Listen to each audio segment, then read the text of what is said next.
There is one line that remains a line which only Ali ibn Abi Talib has said, will say, and none has the audacity to ever say after him or before him.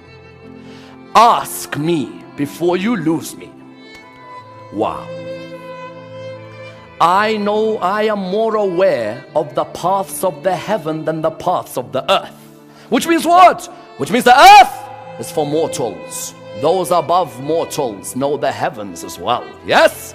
That's why in another line it says, لو كشف لي الغطاء ما ازددت يقينا ولا إيمانا.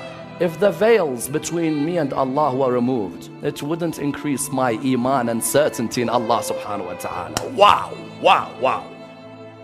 That is Ali ibn Abi Talib, not a historical personage. No.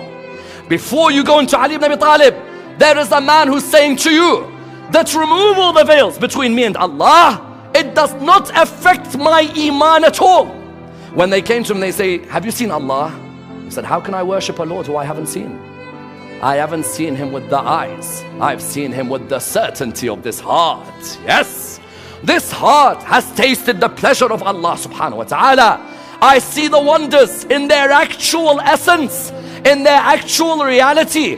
When Imam Ali ibn Abi Talib says that we are Umara al-Kalam, we are the princes of speech, of theology, of understanding, of rationality, of reflection. What does he mean? He means every human being sees the reality in their bits. I see the reality as it is.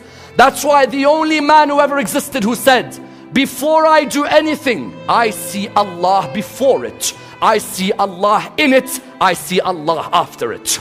No man has ever been able to have the bravery to say these lines except Imam Ali ibn Abi Talib. When he says these lines, what's he trying to say to you? He's trying to say to you, if you trust me in what I guide you, believe me, I'll show you Allah subhanahu wa ta'ala. Have full faith in me when I say to you, ask me. Before you lose me, I'll show you the Lord and you will see the Lord in his clear brightness. And that's why when you look at the companions of Imam Amir al-Mu'mineen, his chosen disciples were the ones who say, he opened up to us in a way which others were not able to handle. For example, Kumail ibn Ziyad, you know Kumail ibn Ziyad had certain gatherings with Ali ibn Abi Talib where Imam Ali opens up to Kumail in a way where Kumail's like, you know what, I don't know what to believe about this man anymore. There is one hadith called the Hadith al-Haqiqah, the hadith of the reality. This hadith is vicious. This hadith is Ali ibn Abi Talib in a different world. Don't bring me the names of Zayd and Bakr and all of these. Bring me Ali. Kumail says, I'm riding my horse, Imam Ali's on the horse behind me. He said, I just turned around to him and I said, what's the truth? What's the truth? Imam Ali said, what do you have to do with the truth? In one narration, Kumail replies by saying, aren't you the door to God's secrets? In another narration, Imam says to him, or he says to the Imam, aren't I your companion of the secrets? Imam says to him, oh Kumail, what sprinkles in you overflows in me.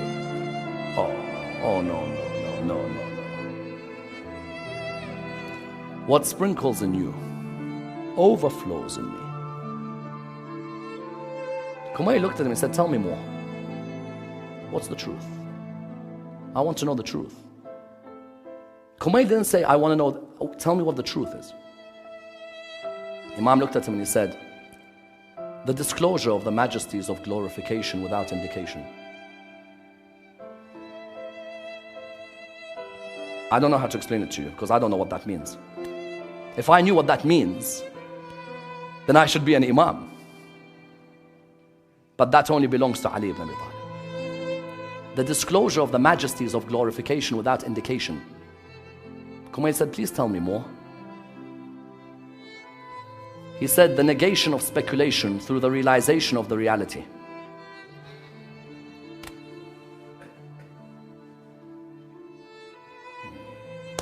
History puts him as number 4. He says, please explain to me more.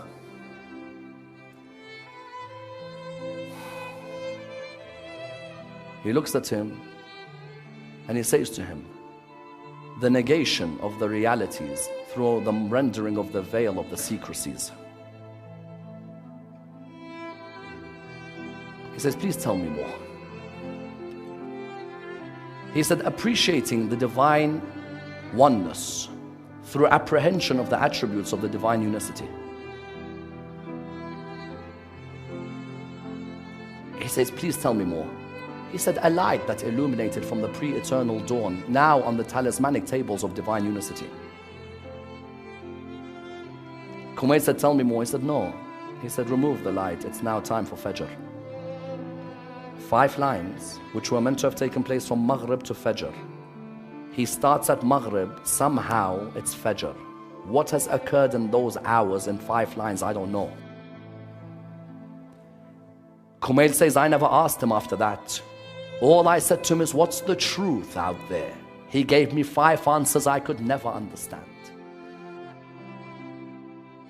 He'd open up only to a few. And that's why one day Kumail says, I saw him put his fist into the earth. I said to him, Imam, what are you doing? He said, Kumail, I have so much to give mankind, but they cannot take what I am. So I put my fist on the earth, because the earth understands me more than the people above the earth.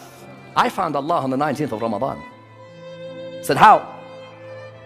I said, I saw a man killed in his sujood. And the first thing he did after being struck was give water to his killer. Whoever that man worships, I want to worship. Because if worshipping a God makes an Ali ibn Abi Talib Ali, I want the God of Ali ibn Abi Talib. If worshipping God, whatever God's name is, name me any name. If worshipping a God made Ali ibn Abi Talib that humble, I want the God of Ali ibn Abi Talib.